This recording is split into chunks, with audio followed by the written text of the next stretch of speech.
అన్న సంవత్సరానికి ఒకసారి రాకెట్ల పున్నమొస్తుందన్న. నా తోడబుట్టిన అన్న ఉన్నాడని నీ రాకిడి పట్టుకొని నీ ఇంటికి వస్తానే అన్నా.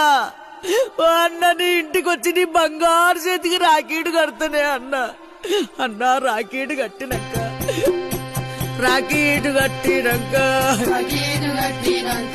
నీకు పంగు చాపుతా అన్నా.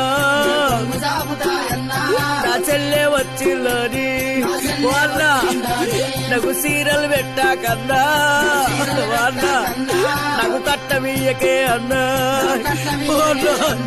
నాకు 100 ఇయ్యకే అన్నా. 200 ఇయ్యకే అన్నా. 500 ఇయ్యకే అన్నా.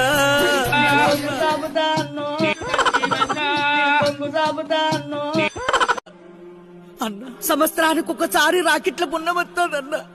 నా తోడబుట్టిన అన్న